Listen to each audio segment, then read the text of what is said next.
Hello students, welcome back to your online video classes. Hopefully all of you are doing good and taking care of yourself. तो बच्चों हम लोग आज magnetic effect of current जो chapter है उसके last topic पर पहुंच गए हैं, that is moving coil galvanometer. ठीक है, तो आज हम लोग डिस्कशन करेंगे मूविंग कॉइल गैल्वेनोमीटर के बारे में। ठीक है, मूविंग कॉइल गैल्वेनोमीटर के बारे में। ओके, तो बच्चों ये होता क्या है ना, ये एक ऐसा डिवाइस है, ठीक है, जो डिटेक्ट करता है current. Okay, a device okay which is used to detect current in a circuit. Okay, circuit में करंट है या नहीं है उस चीज को हम लोग डिटेक्ट कर सकते हैं यूजिंग ए गैल्वेनोमीटर। ओके, अच्छा, गैल्वेनोमीटर बच्चों कौन से प्रिंसिपल पर काम करता है? What is the principle of working, है ना? What is the principle of working, कौन से प्रिंसिपल पर काम करता है ना बच्चों? अभी हम लोग इससे पहले वाले क्लास में पढ़े थे, that is the torque experienced bye A current loop inside a uniform magnetic field. पूरा सेम प्रिंसिपल है, ठीक है, बस यहाँ पर हम लोग एक स्केल, एक पॉइंटर वगैरह लगा देते हैं और एक स्प्रिंग और एक फॉस्फर ब्रोंज का वायर लगा देते हैं, ठीक है, और कुछ एक्स्ट्रा नहीं है, पूरा सेम चीज है। ठीक है, प्रिंसिपल ऑफ वर्किंग क्या है ना? A current carrying coil placed in a magnetic field experiences a current dependent torque which tends to rotate the coil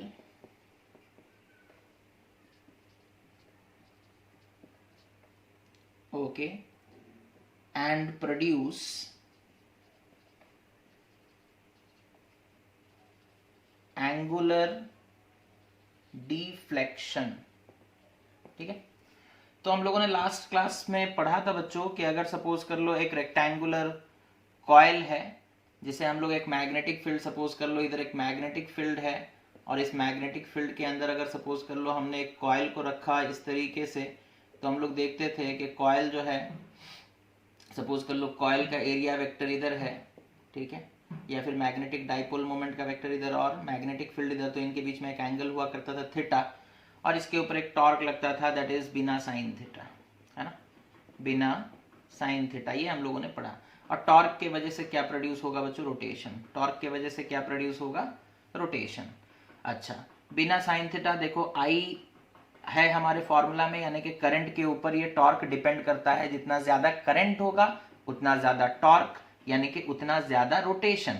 ठीक है, तो अगर हमारा गैल्वेनोमीटर का कॉइल ज्यादा रोटेट किया मतलब ज्यादा करंट है, कम रोटेट किया मतलब कम करंट है। ठीक है, तो इस तरीके से हमारा गैल्वेनोमीटर काम करता है।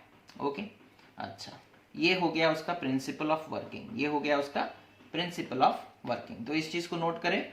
उसके बाद हम लोग देखेंगे कंस्ट्रक्शन कैसे बनेगा, है ना। मूविंग कॉइल गैल्वेनोमीटर, हमारा टॉपिक क्या है बच्चों? Moving coil galvanometer. ओके, तो देखो कैसे बनाते हैं हम लोग मूविंग कॉइल गैल्वेनोमीटर। और यहां पर जो कुछ स्पेसिफिकेशन है बच्चों, यहां पर जो मैग्नेटिज्म हम लोग यूज करेंगे, मैग्नेटिक फील्ड, वही रेडियल मैग्नेटिक फील्ड होगा, है ना, ताकि हमारा जो साइन थीटा वाला कंपोनेंट है वो हट जाए। दैट इज एंगल हमेशा 90 डिग्री रहेगा एरिया वेक्टर और मैग्नेटिक फील्ड के बीच में, है ना, ताकि टॉर्क में वो जो साइन थीटा हमें दिख रहा था वो हट जाएगा, साइन थीटा 90 हो जाएगा तो 1 हो जाएगा और एंगल के ऊपर डिपेंड नहीं होगा। ठीक है, अच्छा तो हम लोग किस तरीके से बनाते हैं देखो, जैसे सपोज कर लो हम लोग कंस्ट्रक्शन देखेंगे, construction of a moving coil galvanometer, construction of a moving coil galvanometer. Okay, construction of a moving coil galvanometer. ठीक है, तो यहां देखो हम लोग एक रेडियल मैग्नेटिक फील्ड लेंगे बच्चों। ठीक है, इस तरीके का एक हॉर्स शू मैग्नेट लेंगे जिसके पोल्स सिलिंड्रिकल होंगे। ठीक है, जिसके पोल्स सिलिंड्रिकल होंगे। सपोज कर लो this is the north pole, this is the south pole. Okay, इसके अंदर हम लोग एक सॉफ्ट आयरन कोर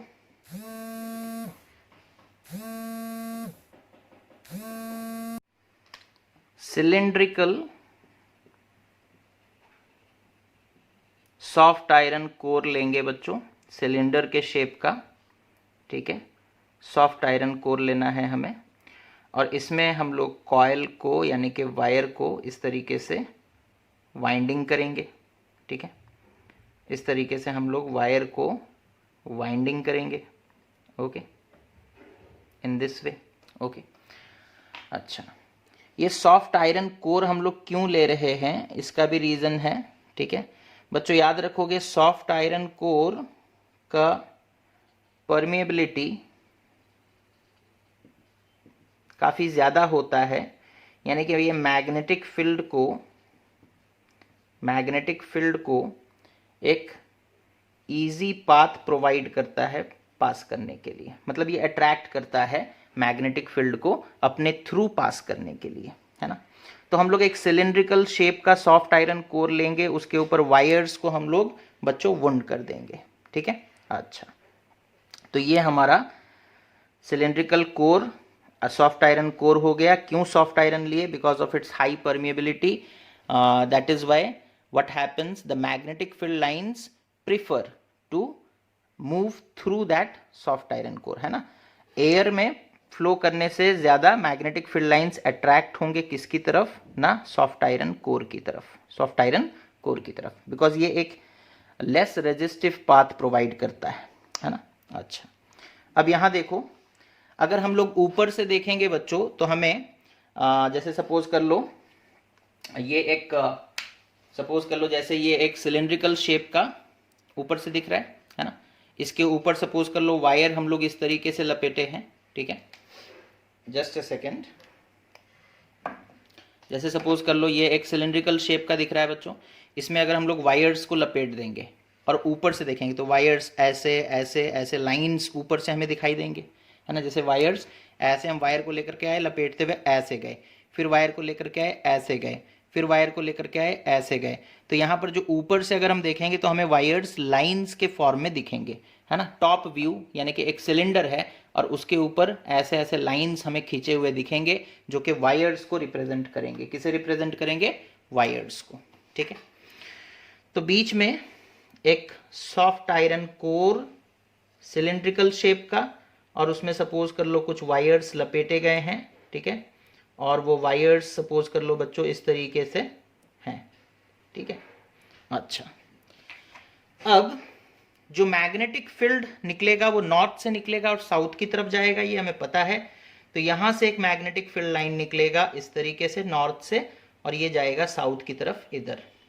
यहां से एक मैग्नेटिक फील्ड निकलेगा बच्चों नॉर्थ से और वो जाएगा साउथ की तरफ इधर। ठीक है, इसे हम लोग कहते हैं रेडियल मैग्नेटिक फील्ड, है ना। इसे हम लोग कहते हैं रेडियल मैग्नेटिक फील्ड। ऐसा हम लोग क्यों कर रहे हैं? Why we are using radial magnetic field? Radial magnetic field हम लोग क्यों यूज कर रहे हैं? ठीक है, क्यों यूज कर रहे हैं? बिकॉज रेडियल मैग्नेटिक फील्ड के वजह से थीटा का वैल्यू हमेशा 90 डिग्री रहेगा। That means area vector and magnetic field vector के बीच में जो एंगल है वो हमेशा 90 डिग्री रहेगा, या magnetic moment and magnetic field के बीच में जो एंगल है वो हमेशा 90 डिग्री रहेगा। ठीक है। हमने कहा था साइन थीटा वाले कंपोनेंट को हम लोग 1 करना चाहते हैं, हम लोग उसे हटाना चाहते हैं, ठीक है। तो that is why we are using radial magnetic field. कैसे थीटा 1 हो जा रहा है बच्चों, देखो जैसे सपोज कर लो हम लोगों को कौन सा मैग्नेटिक फील्ड देखना है। देखो जैसे सपोज कर लो ये कॉइल है ना, अगर सपोज कर लो ये सिलेंडर हो गया, वायर्स ऐसे लपेटे गए हैं, तो बच्चों इसका जो एरिया वेक्टर होगा वो ऐसा होगा, यानी कि एरिया वेक्टर इस डायरेक्शन में होगा। अब यहाँ से देखो एक मैग्नेटिक फील्ड आ रहा है जो इस तरफ जा रहा है, तो इन दोनों के बीच में एंगल कितना है, ये एरिया वेक्टर हो गया, तो ये दोनों के बीच में एंगल कितना हो गया 90 डिग्री, है ना। तो थीटा तो हम लोग उसी को कहते हैं ना, एरिया वेक्टर और मैग्नेटिक फील्ड के बीच में जो एंगल है ना, वो मैग्नेटिक फील्ड हमें देखना है बच्चों जो वायर्स के थ्रू जा रहे हैं, मतलब वायर्स के थ्रू मूव कर रहे हैं। ये मैग्नेटिक फील्ड तो देखो ये तो गैप के थ्रू चला जाएगा, ये आयरन के थ्रू चला जाएगा, वायर के थ्रू कौन जा रहा है, ये मैग्नेटिक फील्ड लाइंस, और ये लोग परपेंडिकुलर होंगे एरिया वेक्टर से, है ना। तो थीटा का वैल्यू कितना रहेगा 90 रहेगा। That is why we are using a radial magnetic field because it will ensure that the value of theta will always remain 90 degree, ठीक है। अच्छा अब ये कर लिए हम लोग, उसके बाद ये तो टॉप व्यू हो गया बच्चों, और यहां पर हम लोग क्या करेंगे ना, इस सॉफ्ट आयरन कोर के साथ एक पॉइंटर अटैच कर देंगे, ठीक है। ऑब्वियसली जब इसमें करंट फ्लो करेगा तो ये रोटेट करेगा, जैसे रोटेट करेगा तो यहाँ पर एक स्केल लगा देंगे, ठीक है, यहाँ पर एक स्केल लगा देंगे,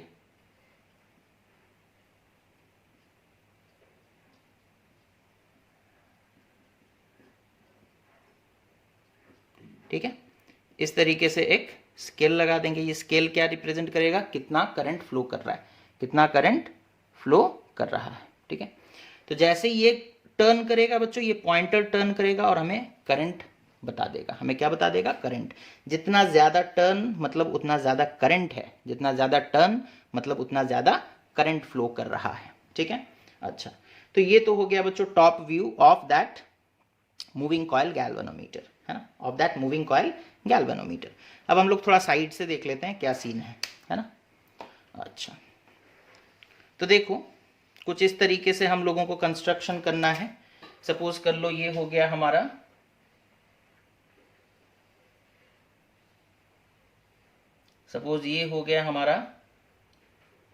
magnetic field, this is the north and this is the south, okay.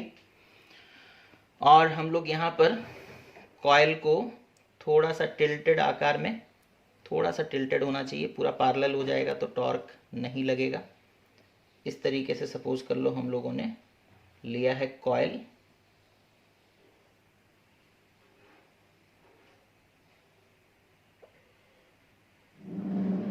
इस तरीके से सपोज हम लोगों ने लिया है कॉइल, ओके। अंदर में ऑब्वियसली बच्चों यहाँ पर हम लोग जो डायग्राम बना रहे हैं उसमें पूरा मतलब चीज़ शो नहीं हो पाएगा। अंदर में एक सिलेंडर है, सिलेंडर के ऊपर कॉइल है, ठीक है, और ये फिर नीचे की तरफ कनेक्टेड रहेगा एक स्प्रिंग के साथ, और ऊपर कनेक्टेड रहेगा किसके साथ ना, एक phosphor bronze wire, phosphor bronze wire, ठीक है। फॉस्फर ब्रॉन्ज वायर का बच्चों जो टेंसाइल स्ट्रेंथ होता है, जो टॉर्सन होता है वो काफ़ी ज़्यादा होता है, ठीक है, टॉर्सन काफ़ी ज़्यादा होता है। और यहाँ पर स्प्रिंग लगा है, काफ़ी सॉफ्ट स्प्रिंग, जिसे हेयर लाइक स्प्रिंग भी कहते हैं, है ना, काफ़ी पतला होगा and it will be A soft spring, okay. अब आप सोचो जो मैग्नेटिक फील्ड लाइंस निकल कर आ रहे हैं, ठीक है, जब वो इस कॉइल के थ्रू पास करेंगे, ठीक है, तो ये इस कॉइल को टर्न कराने का कोशिश करेंगे, है ना, क्या करेंगे, कॉइल को टर्न कराने का कोशिश करेंगे। जैसे ही कॉइल टर्न होगा तो कॉइल में एक हम लोग सपोज कर लो यहाँ पर कनेक्शन भी शो कर देते हैं। सपोज कर लो यहाँ पर एक फॉस्फर ब्रॉन्ज वायर का जो ये पॉइंट है और यहाँ पर एक पॉइंट है, इधर से एक टर्मिनल यहाँ पर बना दिए, यहाँ से एक टर्मिनल यहाँ पर बना दिए, ठीक है। यहाँ पर एक पॉइंटर लगा दिए बच्चों और यहाँ एक स्केल, ठीक है, यहाँ एक पॉइंटर और यहाँ एक scale. Just a second, let me adjust the camera, okay. यहाँ पर एक स्केल लगा दिए। अब जैसे ही इस कॉइल के ऊपर टॉर्क लगेगा ये घूमना स्टार्ट करेगा और पॉइंटर भी अकॉर्डिंगली घूमेगा, है ना, पॉइंटर भी अकॉर्डिंगली घूमेगा। अब यहाँ पर देखो, आपको एक्सटर्न बाहर से जो करंट है, जिस करंट को आपको चेक करना है, आप यहाँ पर ला करके टर्मिनल्स में, जैसे गैल्वेनोमीटर देखे होगे, उसके दो इस तरीके से पॉइंटर्स निकले रहते हैं, हम लोग वायर को ला करके इस पॉइंटर और इस पॉइंटर में कनेक्ट कर देते हैं, तो ये गैल्वेनोमीटर इस तरीके का रहता है और वो हमें करंट बता देता है कितना आ रहा है ना, इस तरीके से पॉइंटर लगा रहता है, ओके, बता देता है करंट का डायरेक्शन किधर है, ठीक है, और करंट कितना है, ठीक है। वो कैसे बताएगा करंट कितना है? डिफ्लेक्शन के थ्रू। अगर एग्जैक्टली करंट मेजर करना है वैल्यू वाइज, तो फिर एमीटर बनाना पड़ेगा, गैल्वेनोमीटर को हम लोग एमीटर में भी कन्वर्ट कर सकते हैं, ओके। अच्छा, तो ये इस तरीके से यूज होगा, ठीक है। अच्छा, अब उसके बाद मतलब जो फॉर्मूला के हिसाब से अगर हम लोग देखेंगे बच्चों, ठीक है, फॉर्मूला के हिसाब से अगर हम लोग देखेंगे तो हम लोगों को पता है कि जब भी when current carrying coil is placed inside a magnetic field, it experiences a torque. It experiences a torque, and that torque is given by NI AB sin theta. अब हमने पहले ही आपको समझा दिया है कि हम लोग रेडियल मैग्नेटिज्म के थ्रू थीटा का वैल्यू हमेशा 90 डिग्री रखेंगे, तो साइन 90 इज 1, तो ये चीज हट जाएगा, है ना। तो यहाँ पर टॉर्क कितना हो जाएगा? That is NIAB। अच्छा, लास्ट क्लास में भी बताया गया था NIA क्या होता है बच्चों? That is magnetic moment. तो torque is equals to M into B भी हम लिख सकते हैं, ठीक है। तो ये दो फॉर्मूला निकल कर आ रहा है, ठीक है। अच्छा, अब देखो, जैसे ही बच्चों ये घूमेगा, इसके ऊपर एक टॉर्क लगा, ये घूमा, जब ये घूमेगा तो स्प्रिंग भी ट्विस्ट होगा, ऊपर में जो फॉस्फर और ब्रॉन्ज का वायर लगा है वो भी ट्विस्ट होगा, तो उनमें एक रीस्टोरिंग टॉर्क डेवलप होगा। क्या डेवलप होगा? रीस्टोरिंग टॉर्क, ठीक है। अच्छा, वो रीस्टोरिंग टॉर्क किसके ऊपर डिपेंड करता है? ना टॉर्सनल कांस्टेंट पे डिपेंड करता है, ठीक है। जैसे आप एक स्प्रिंग ले रहे हो, ठीक है, उसे थोड़ा सा 1 डिग्री घुमाओगे, है ना, तो उसमें जो टेंशन, उसमें जो टॉर्शन क्रिएट होता है उसे हम लोग कहते हैं टॉर्शनल कांस्टेंट, ठीक है। उसी तरीके से जैसे ही हमारा यहाँ पर कॉइल घूमेगा तो वो स्प्रिंग को थोड़ा सा ट्विस्ट कर देगा, ठीक है, स्प्रिंग को थोड़ा सा ट्विस्ट कर देगा, है ना। जैसे हम लोगों ने एग्जाम्पल लिया था, सपोज कर लो ये एक सिलेंडर है और यहाँ पर बच्चों सपोज कर लो हम लोग यहाँ पर एक स्प्रिंग लगा देंगे, ठीक है। अब जैसे ही हम इसे घुमाएंगे तो स्प्रिंग भी तो घूमेगा, स्प्रिंग में भी ट्विस्ट प्रोड्यूस होगा। दैट मीन्स स्प्रिंग में क्या प्रोड्यूस हो रहा है ना, एक टॉर्शन प्रोड्यूस हो रहा है ना, शियर स्ट्रेन प्रोड्यूस हो रहा है, हम लोग बोल सकते हैं उसे शियर स्ट्रेन और टॉर्सनल स्ट्रेन, ठीक है। अच्छा, तो ये तो हो गया, इसे याद रखो, दैट इज टॉर्क कॉइल में कितना प्रोड्यूस हुआ? NIAB, ठीक है। अच्छा, अब उसके बाद when the coil rotates, when the coil rotates, it produces a twist, it produces a twist in the spring as well as in the phosphor bronze wire, okay, phosphor bronze wire, okay. Now the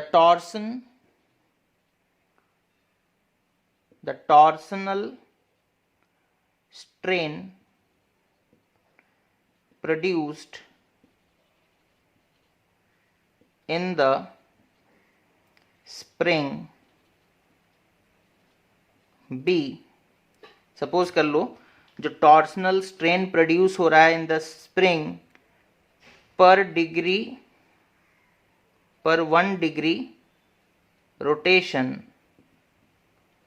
is K, ठीक है। जो torsional strain produce हो रहा है है ना, जिसे हम लोग टॉर्सनल कांस्टेंट भी कहते हैं, वो कितना है ना के, ठीक है। उसका वैल्यू होगा, स्प्रिंग का एक टॉर्सनल कांस्टेंट होता है पर डिग्री, लेट इट बी के। मतलब 1 डिग्री टर्न करने पर उसमें एक टॉर्क प्रोड्यूस होगा जिसे हम लोग टॉर्सनल कांस्टेंट कहते हैं, सपोज कर लो के। तो 2 डिग्री टर्न करने पर 2k। उसी तरीके से अगर हम लोग अल्फा डिग्री टर्न करेंगे तो अल्फा के, है ना, इतना टॉर्शन प्रोड्यूस होगा, या फिर इतना टॉर्सनल स्ट्रेन, या फिर बोल सकते हो टॉर्क प्रोड्यूस होगा। क्या प्रोड्यूस होगा? टॉर्क, ठीक है। अच्छा, तो सपोज कर लो हमने एक करंट यहां पर फीड किया, हमने एक करंट यहां पर दिया आई अमाउंट का, ठीक है, हमने एक करंट यहां पर दिया आई अमाउंट का। कॉइल में टॉर्क प्रोड्यूस हुआ, और कॉइल में जो टॉर्क है वो कितना है ना, NIAB। साइन थीटा 1 हो गया, बिकॉज एंगल हमेशा 90 डिग्री रहा due to radial magnetism. Okay, अब उसके बाद फिर हमने बोला कि जब कॉइल में टॉर्क प्रोड्यूस हुआ, वो टर्न हुआ, तो ये स्प्रिंग भी ट्विस्ट करेगा।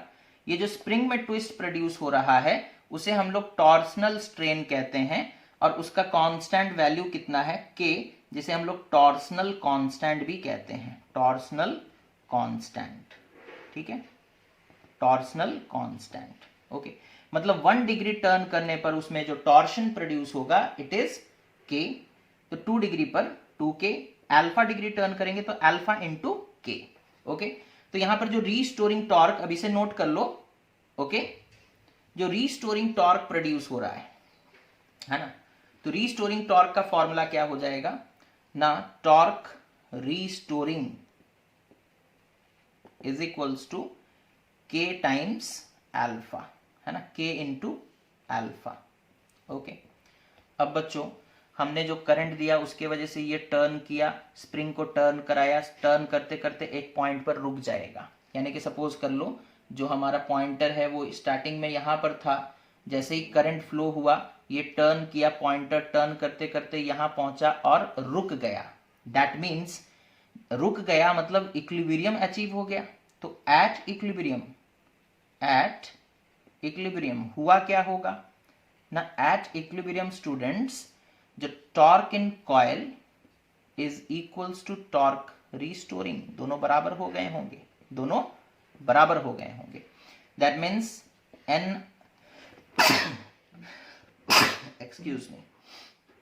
NIAB is equals to K alpha, is equals to K alpha, और I is equals to K alpha by NAB,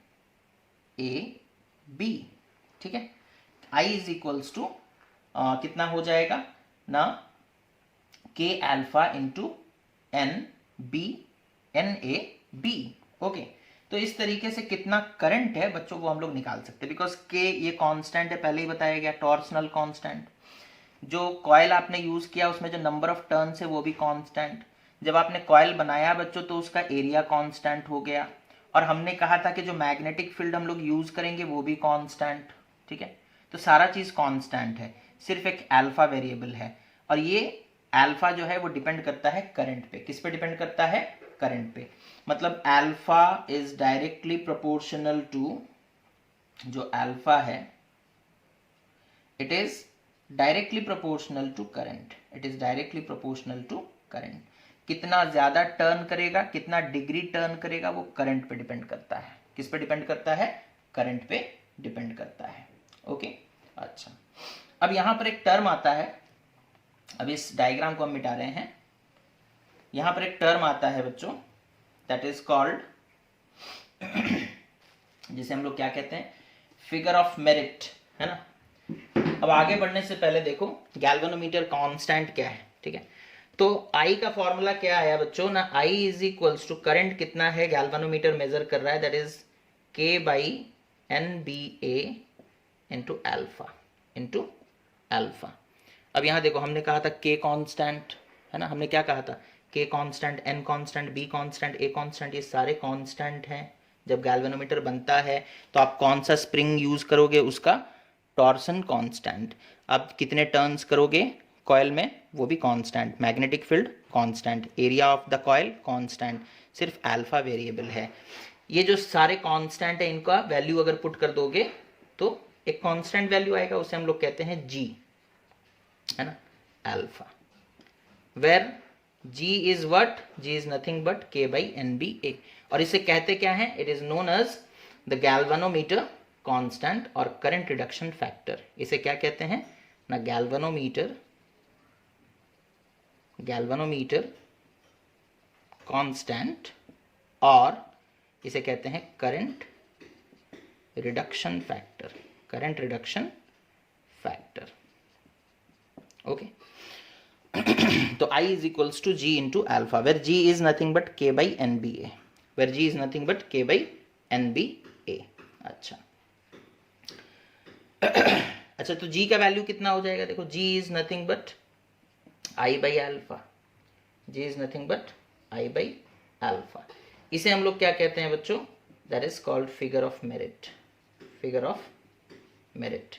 कभी कभी तुमसे पूछेगा find out the figure of merit, तो कौन सा फॉर्मूला यूज करोगे, G is equals to I by alpha. कितना करंट है कितना डिफ्लेक्शन हुआ, कितना करंट है कितना डिफ्लेक्शन हुआ, that is nothing but the figure of merit.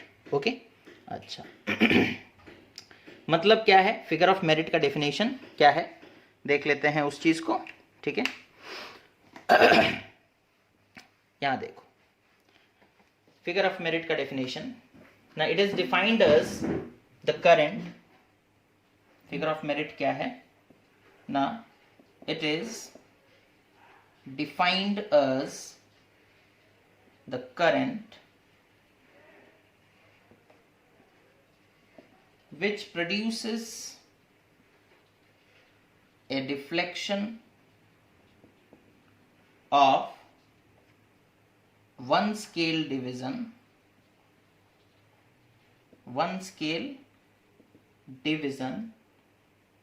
in the galvanometer,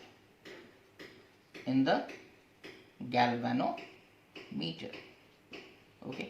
तो फिगर ऑफ मेरिट क्या हो गया बच्चों, figure of merit is nothing but the ratio of current and the degree of rotation. कितना rotate किया, कितना degree rotate किया, कितना करंट दिए, कितना रोटेट किया। जैसे ये स्केल है, ठीक है, सपोज कर लो पॉइंटर यहाँ पर था, यहाँ पर एक डिवीजन होगा तुम्हारा पॉइंट स्केल का, फिर इस तरीके से अलग अलग डिविजन्स होंगे, ठीक है।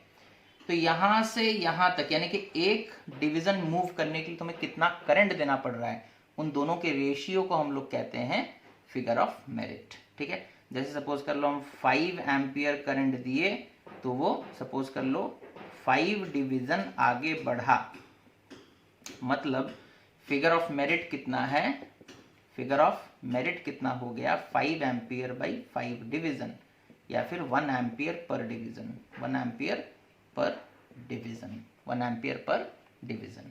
ओके, उसके बाद बच्चों sensitivity of a galvanometer.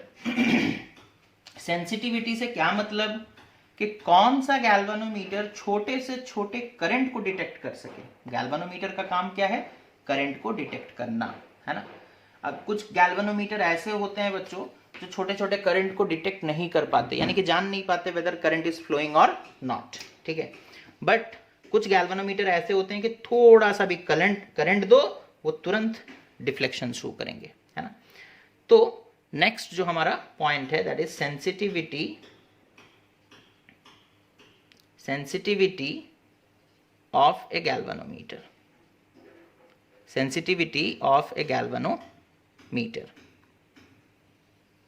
Okay, sensitivity of a galvanometer. तो इसका मतलब क्या है, सबसे पहले वो समझते हैं ना। ए galvanometer is said to be sensitive,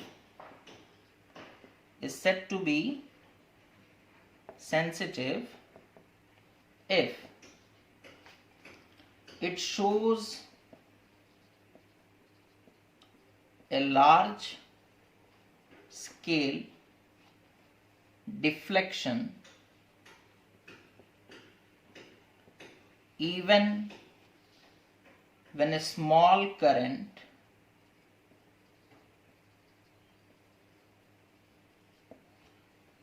is passed through it, or is passed through, or a small voltage is applied across it. Okay,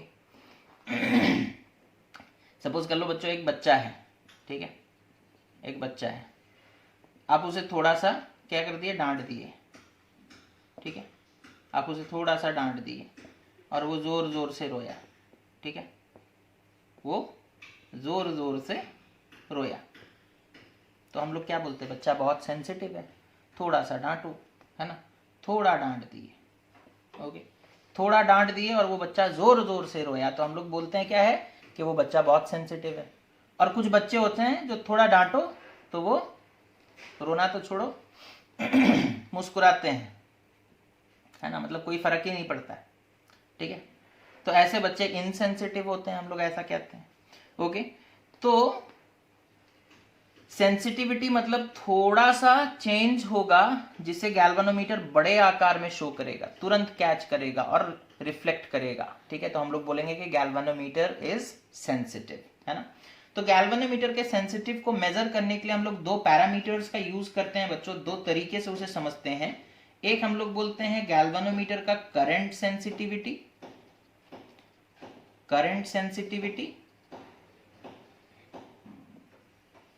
मतलब थोड़ा सा करंट देंगे और ज्यादा वो डिफ्लेक्शन शो करेगा, तो करंट सेंसिटिविटी क्या हो गया ना, कैसे डिफाइन करते हैं, it is defined as the deflection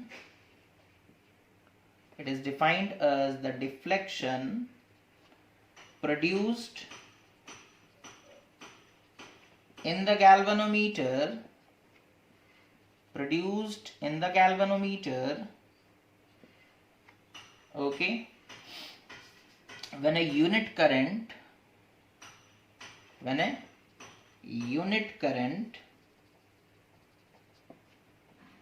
flows through it,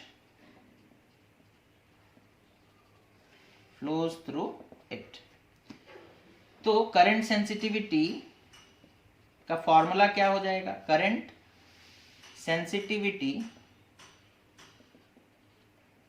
that is symbol क्या यूज करते हैं, आई एस, है ना, current I for current, S for sensitivity, तो आई एस का फॉर्मूला क्या हो जाएगा बच्चों ना, अल्फा बाई आई, है ना, कितना वो डिफ्लेक्ट हुआ पर यूनिट करंट, कितना डिफ्लेक्शन शो कर रहा है पर यूनिट करंट। ओके, तो इस तरीके से हम लोग निकाल सकते हैं। अल्फा का वैल्यू कितना था बच्चों, that is N B A, I by alpha का वैल्यू कितना था, एन बी ए बाई के, तो ऐसे भी लिख सकते हो, एन बी ए बाई के।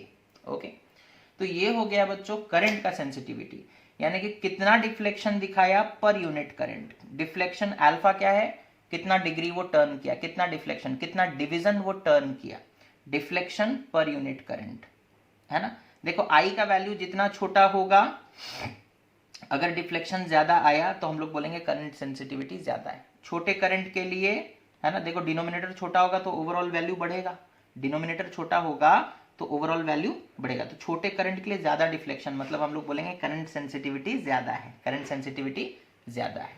ओके, तो ये हो गया बच्चों करंट सेंसिटिविटी, यानी कि छोटे से करंट पे गैल्वेनोमीटर जो है मतलब ढेर सारा डिफ्लेक्शन शो कर रहा है, ढेर सारा डिफ्लेक्शन शो कर रहा है। उसके बाद आता है दूसरे तरह का sensitivity, that is voltage sensitivity, है ना, voltage sensitivity, voltage sensitivity. Okay, ये क्या है बच्चों, कैसे डिफाइन करते हैं ना, it is defined as the deflection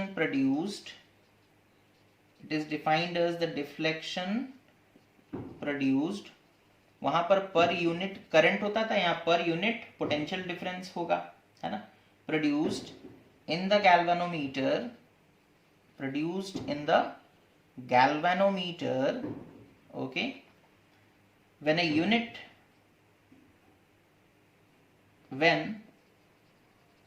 unit potential difference is applied across its end, है ना। तो वोल्टेज सेंसिटिविटी का फॉर्मूला क्या है ना, वोल्टेज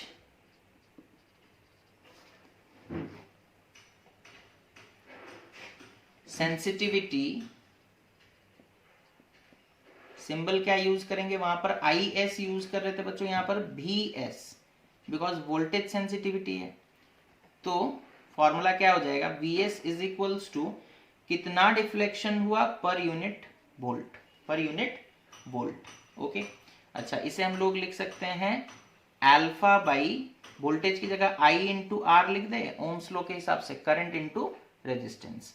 अच्छा, तो ये क्या हो जाएगा, that is NBA by K into R, है ना। तो ये हो गया वोल्टेज सेंसिटिविटी का formula, okay.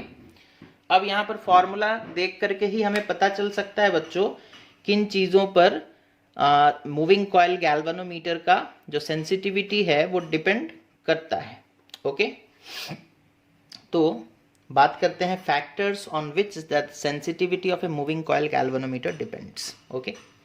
Next topic that is factors on which, क्या है ना, factors on which sensitivity of a moving coil galvanometer depends, okay। sensitivity of a moving coil galvanometer किन चीजों पर डिपेंड करता है, ठीक है। तो यहां देखो हम लोगों ने फॉर्मूला देखा करंट सेंसिटिविटी का, क्या था, that is NBA by K, और वोल्टेज सेंसिटिविटी का फॉर्मूला क्या था, NBA बाई KR, है ना। अच्छा, इसको हम लोग ऐसे भी लिखते थे, that is alpha by I, इसे हम लोग लिखते थे अल्फा बाई V। तो आप जैसे चाहो लिख सकते हो, फॉर्मूला हमारा दोनों ही है, ठीक है। IS का फॉर्मूला ये भी है, जिस हिसाब से आपको क्वेश्चन में डाटा दिया गया होगा उस हिसाब से आप लोग फॉर्मूला यूज कर सकते हो। तो देखो N पे डिपेंड करता है, B पे डिपेंड करता है, A पे डिपेंड करता है और K पे डिपेंड करता है, इन चार चीजों पे डिपेंड करता है ना, इन चार चीजों पर डिपेंड करता है, ठीक है। तो किस पे डिपेंड करता है, नंबर ऑफ टर्न्स, ठीक है। दूसरा that is strength of magnetic field, strength of, अच्छा, नंबर ऑफ टर्न्स को हम लोग कैपिटल N से रिप्रेजेंट करते हैं, स्ट्रेंथ ऑफ मैग्नेटिक फील्ड जिसे हम लोग बच्चों B से रिप्रेजेंट करते हैं। तीसरा किस पे डिपेंड करता है, that is area of the coil, area of the coil, जितना एरिया बड़ा होगा मतलब उतना ज्यादा सेंसिटिव होगा, area of the coil that is capital A, and finally that is the torsion constant K, torsion constant K, ठीक है। इन चीजों पर डिपेंड करता है सेंसिटिविटी एक गैल्वेनोमीटर का। ज्यादा टर्न्स रखेंगे तो ज्यादा सेंसिटिव, ज्यादा स्ट्रॉन्ग मैग्नेटिक फील्ड के अंदर में रखेंगे तो ज्यादा सेंसिटिव, एरिया अगर बढ़ा देंगे तो भी सेंसिटिविटी बढ़ेगा। बट बच्चों एरिया बहुत ज्यादा बढ़ा दोगे तो काफी हैवी हो जाएगा वो गैल्वेनोमीटर, तो हम लोग काफी सारा एरिया नहीं बढ़ा सकते, उसका ऊपर लिमिट है ना। Up to certain limit area बढ़ाओ तो सेंसिटिविटी बढ़ेगा, बट अगर आप बहुत ज्यादा एरिया बढ़ा दोगे या बहुत ज्यादा नंबर ऑफ टर्न्स कर दोगे तो क्या होगा ना, वो हैवी होता जाएगा, बल्की होता जाएगा। और टॉर्सन कांस्टेंट अगर सपोज कर लो हम लोग घटा देते हैं तो टॉर्सन कांस्टेंट, यानी कि हम लोग इसी के लिए सॉफ्ट स्प्रिंग यूज करते हैं। सॉफ्ट स्प्रिंग में क्या है, थोड़ा सा फोर्स लगेगा वो तुरंत घूम जाएगा, उतना ज्यादा स्ट्रांग नहीं होता, टॉर्सन कांस्टेंट कम होता है। तो टॉर्सन कांस्टेंट जितना कम होगा, देखो नीचे डिनोमिनेटर में है, मतलब सेंसिटिविटी से इनवर्सली प्रोपोर्शनल है, तो जितना कम होगा टॉर्सनल कांस्टेंट उतना ज्यादा होगा sensitivity of that galvanometer, okay. तो ये है बच्चों सेंसिटिविटी ऑफ गैल्वेनोमीटर और वो फैक्टर्स जिनके ऊपर वो डिपेंड करता है। ओके, नेक्स्ट टॉपिक जो है हमारा बच्चों वो क्या है ना, conversion of a galvanometer into an ammeter. ठीक है, conversion of galvanometer into an ammeter. Okay, अच्छा, हालांकि क्या कहते हैं उसे, इस टॉपिक का मतलब सिलेबस में हम लोग देखते नहीं हैं, बट क्वेश्चन दिया है एनसीईआरटी में, क्वेश्चन दिया है, तो बच्चों सॉल्व करने के लिए हमें आइडिया होना चाहिए कि हम लोग एक गैल्वेनोमीटर को एक एमीटर में कैसे कन्वर्ट करते हैं, है ना, और क्या क्या उससे रिलेटेड फार्मूलाज हैं, अदरवाइज क्वेश्चन सॉल्व कैसे करेंगे। ठीक है, तो यहाँ पर देखो बच्चों, that is conversion of a galvanometer into an ammeter। ठीक है, गैल्वेनोमीटर को हम लोग एमीटर में कैसे कन्वर्ट करेंगे। तो देखो, सबसे पहले एमीटर करता क्या है और गैल्वेनोमीटर करता क्या है। गैल्वेनोमीटर डिटेक्ट्स द करंट, ये करंट को डिटेक्ट करता है। एमीटर क्या करता है, मेजर्स द करंट, है ना, मेजर्स द करंट। तो ये उनमें एक बड़ा क्या बोलते हैं डिफरेंस है।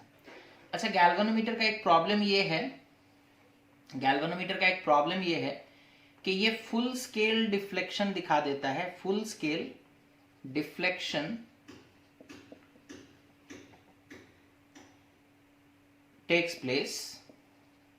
Okay, full scale deflection takes place, यानी कि जो गैल्वेनोमीटर का पॉइंटर है वो सपोज कर लो यहां पर है, सपोज कर लो 0.1 एम्पियर करंट फ्लो किया और पॉइंटर यहां पहुंच गया, है ना, तो गैल्वेनोमीटर तो सिर्फ 0.1 एम्पियर करंट में ही पूरा डिफ्लेक्ट हो जा रहा है।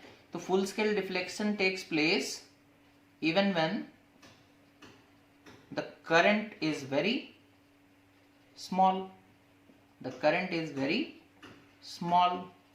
ओके, मतलब एक गैल्वेनोमीटर, ओके, एक गैल्वेनोमीटर उसका जो करंट अगर फ्लो करोगे तो थोड़े से करंट में ही वो पूरा डिफ्लेक्ट हो जाता है, पूरा डिफ्लेक्ट हो जाता है। कौन है, गैल्वेनोमीटर। तो इस प्रॉब्लम को सॉल्व करने के लिए, ठीक है, लेकिन एमीटर जब हम लोग यूज करते हैं बच्चों, एमीटर तो ज्यादा करंट भी मेजर करेगा ना, अब छोटे छोटे करंट ही थोड़ी मेजर करने के लिए हम लोग एमीटर बनाएंगे। ठीक है, तो to rectify this problem, to rectify this problem, इस प्रॉब्लम को रेक्टिफाई करने के लिए we connect a resistor called shunt in parallel with the galvanometer, है ना। गैल्वेनोमीटर से पैरेलली हम लोग एक शंट कनेक्ट कर देते हैं, एक रेजिस्टर कनेक्ट कर देते हैं। ठीक है, एक रेजिस्टर कनेक्ट कर देते हैं। ठीक है, तो ये तो हो गया बच्चों जो रीजन वाले क्वेश्चन कि गैल्वेनोमीटर करंट डिटेक्ट करता है, एमीटर करंट मेजर करता है। गैल्वेनोमीटर के साथ प्रॉब्लम क्या है कि वो थोड़े से करंट में ही पूरा फुल डिफ्लेक्ट कर जाता है, लेकिन एमीटर हम अगर यूज करेंगे तो उसमें ज्यादा करंट भी हमें मेजर करना पड़ सकता है। तो हम लोग इस प्रॉब्लम को सॉल्व करने के लिए क्या करते हैं ना, एक पैरेलल में रेजिस्टर लगा देते हैं, and the resistor connected in parallel is called shunt. उसे क्या कहा जाता है, शंट, है ना। अगर सपोज कर लो एक रेजिस्टर इस तरीके से है और एक रेजिस्टर ऐसे लगा दिया गया, तो हम लोग बोलेंगे this resistor is called the shunt resistor, this resistor is called the shunt resistor. Okay, अच्छा, तो ये तो हो गया बच्चों बातें कि क्या प्रॉब्लम होता है और हम लोग उसे कैसे ठीक करेंगे। अब आते हैं न्यूमेरिकल और फॉर्मूला के ऊपर।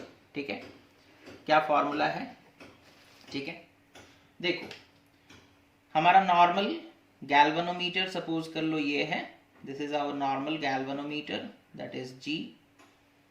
ओके, यहां पर सपोज कर लो हम लोगों ने एक शंट रेजिस्टर लगा दिया, दैट इज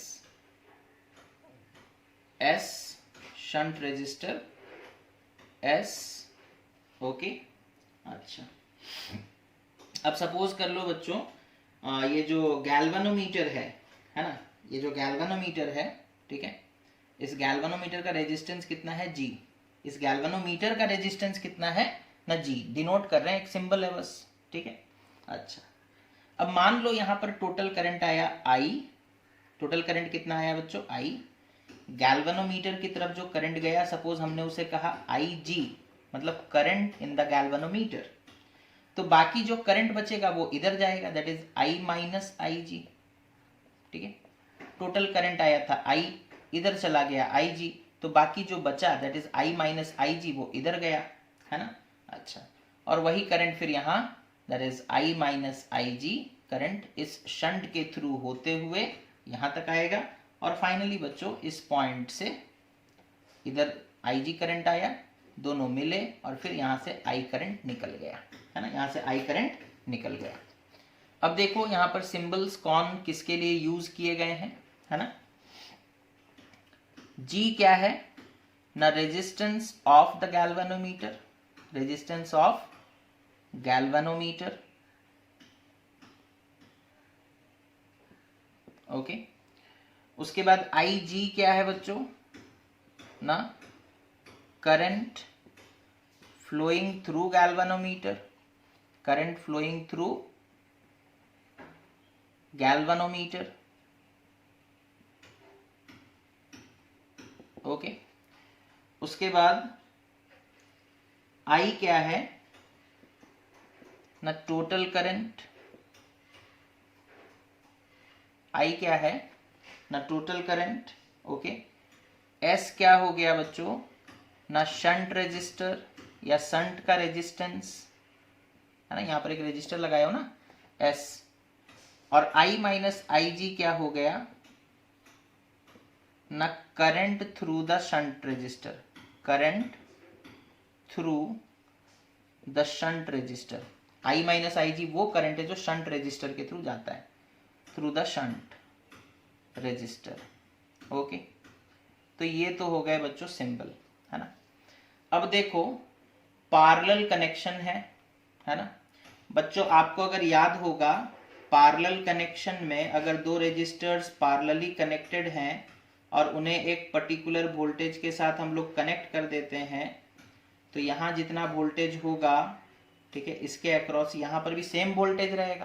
पैरेलल कनेक्शन में वोल्टेज सेम रहता है, तो अगर वोल्टेज सेम रहता है तो हम लोग ओम्स लॉ लगाते हैं, ठीक है। सो वी नो दैट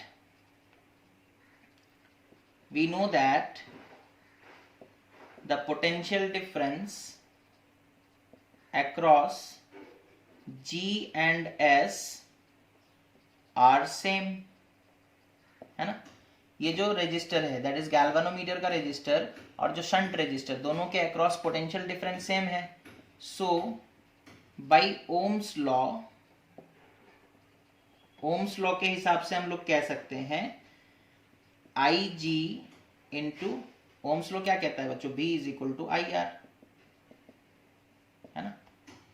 तो इसका जितना IR का वैल्यू आएगा, इसका भी IR का वैल्यू उतना ही आना चाहिए। इधर I का वैल्यू कितना है बच्चों, IG, रेजिस्टेंस कितना है कैपिटल G, तो IG into capital G is equals to, इधर करंट कितना जा रहा है I माइनस IG, रेजिस्टेंस कितना है S, तो it will be I minus IG into S, ठीक है। अब यहां से देखो S का फॉर्मूला क्या आ गया ना, S will be equal to IG into G divided by I minus IG, ठीक है। दिस इज के कभी कभी हमसे क्वेश्चन में पूछता है ना कि गैल्वेनोमीटर में हम एक शंट लगाएंगे, शंट का रेजिस्टेंस बताओ। हमें टोटल करंट दे दिया गया होगा, गैल्वेनोमीटर का रेजिस्टेंस दे दिया गया होगा, गैल्वेनोमीटर में कितना करंट फ्लो कर रहा है वो भी दे दिया गया होगा, है ना। और हमसे पूछा जा रहा होगा कि शंट का रेजिस्टेंस पता लगाओ, तो ये फॉर्मूला हम लोग यूज कर सकते हैं। बड़ा ही सिंपल सा चीज है, ठीक है। अच्छा अगर आपको कभी Ig का वैल्यू निकालना पड़े तो उसके लिए फॉर्मूला हम लोग यूज कर सकते हैं। बस अब एक ही फॉर्मूला है, इसी में हेर फेर करके हम लोग सारे फॉर्मूलाज निकाल सकते हैं। ठीक है, तो जब आप Ig को सिंप्लीफाई करोगे तो कितना आएगा ना, S into I divided by G plus S, है ना। Ig का वैल्यू कितना आएगा, that is the current through the galvanometer is equal to shunt का resistance into total current divided by total resistance divided by total resistance. Okay, अच्छा। अगर हमसे कोई पूछेगा इफेक्टिव, बच्चों देखो, दो रेजिस्टर R1 दूसरा रेजिस्टर R2 दोनों पैरेलली कनेक्टेड हैं, है ना, दोनों पैरेलली कनेक्टेड हैं। तो रेजिस्टेंस इन पैरेलल का फॉर्मूला क्या होता है ना, R1 R2 by R1 plus R2, यही तो फॉर्मूला होता है पैरेलल कनेक्शन का, है ना, क्लास 10th में पढ़ते हुए आ रहे हो। अच्छा, अब यहाँ पर जो रेजिस्टर्स हैं, R1 की जगह कौन है S, R2 की जगह कौन है G, तो हमारा जो नेट रेजिस्टेंस होगा, नेट रेजिस्टेंस कितना हो जाएगा, नेट रेजिस्टेंस R1 की जगह लिखेंगे S और R2 की जगह लिखेंगे G, तो G into S by G plus S। ठीक है, this is net resistance R effective, है, this is net resistance that is R effective. क्या लिख सकते हो बच्चों, R effective, that is effective resistance. Okay, तो ये हम लोगों से पूछा जा सकता है बच्चों, मतलब कैसे हम लोग कन्वर्ट करेंगे, है ना। कन्वर्ट करने का सिंपल तरीका है, गैल्वेनोमीटर के पैरेलली एक रेजिस्टर लगा देंगे जिसे हम लोग शंट कहते हैं। फिर उसके बाद अंदर का मैकेनिज्म ये होगा, शंट का वैल्यू निकालने के लिए हम लोग ओम्स लॉ ही यूज करेंगे और वैल्यूज हम लोग निकाल सकते हैं। ठीक है, अच्छा। उसके बाद शंट का क्या काम है, ये भी कभी कभी सवाल पूछा जाता है, what is the use of shunt. ठीक है, तो देखो uses of shunt.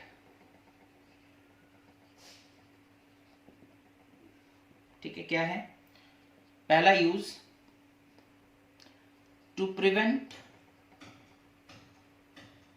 Galvanometer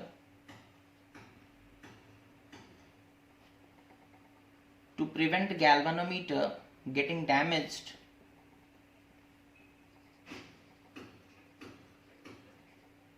due to large currents। ठीक है, बिकॉज देखो अब गैल्वेनोमीटर ऐसे है, एक शंट लगा दिया गया है ऐसे। ठीक है, अगर कोई ज्यादा करंट आएगा तो करंट तो इधर भी चला जाएगा ना, इधर Ig आया तो इधर I माइनस Ig चला गया। ठीक है, तो इधर क्या होगा, कुछ बंट जा रहा है, करंट डिवाइड हो जा रहा है, तो गैल्वेनोमीटर में सारा करंट नहीं जाएगा, करंट शंट की तरफ भी चला जाएगा, तो ये गैल्वेनोमीटर को बचा लेगा डैमेज होने से, है ना। दूसरा काम जो सबसे इंपॉर्टेंट है, to convert galvanometer into an ammeter, into an ammeter। ठीक है, अच्छा। तीसरा काम है ना, हम लोग बोले थे फुल स्केल डिफ्लेक्शन थोड़े से करंट में ही हो जाता है ना, तो ये क्या करेगा ना, रेंज बढ़ा देगा, that is to increase the range of an ammeter. ठीक है, तो ये हो गया बच्चों conversion of galvanometer into an ammeter. ठीक है, अब उसके बाद एक छोटा सा टॉपिक है, that is conversion of galvanometer into A volt meter. ठीक है, यहां पर शंट यानी कि पैरेलल लगाए थे, वहां पर सीरीज में लगाएंगे, that is conversion of galvanometer into A volt meter, into A volt meter, है ना, वोल्ट मीटर में कन्वर्ट करना। ठीक है, तो देखो सीधे सीधे स्टेप्स। वोल्ट मीटर का काम क्या है आपको पता है, voltmeter is used to measure the potential difference, measure the potential difference। okay, so to convert a galvanometer into a voltmeter we will connect a resistor in series with the galvanometer, okay. तो series में connect कर देंगे, मतलब जैसे suppose कर लो ये एक गैल्वेनोमीटर है, उसी के साथ सीरीज में एक रेजिस्टर कनेक्ट कर दिए, ठीक है। तो ये पूरा का पूरा बन गया एक वोल्ट मीटर, है ना। ये जो कॉम्बिनेशन है ये क्या बन गया बच्चों, ये है एक वोल्ट मीटर, ये है एक वोल्ट मीटर, ठीक है। अच्छा, अब यहाँ देखो जो करंट है वो तो सेम रहेगा, IG अमाउंट का करंट गैल्वेनोमीटर के थ्रू भी फ्लो करेगा, और वही IG अमाउंट का करंट जो है वो रेजिस्टर R के थ्रू भी फ्लो करेगा। अब यहाँ पर देखो अलग अलग सिंबल्स, G क्या है, रेजिस्टेंस ऑफ गैल्वेनोमीटर पता है आप लोगों को, रेजिस्टेंस ऑफ गैल्वेनोमीटर, ओके। उसके बाद बच्चों IG क्या है ना, current through galvanometer, okay, current through galvanometer. भी क्या हो जाएगा बच्चों, that is the voltage being measured, okay, voltage being measured। उसके बाद R क्या हो जाएगा ना, हाई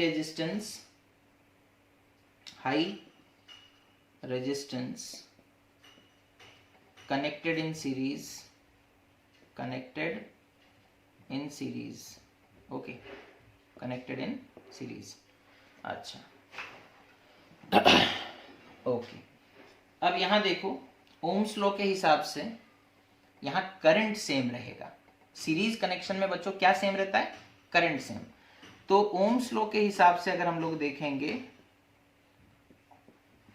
तो IG का वैल्यू कितना आएगा, IG कितना हो जाएगा ना, I is equal to V by R, है ना, Ohm's law, I is equal to V by are.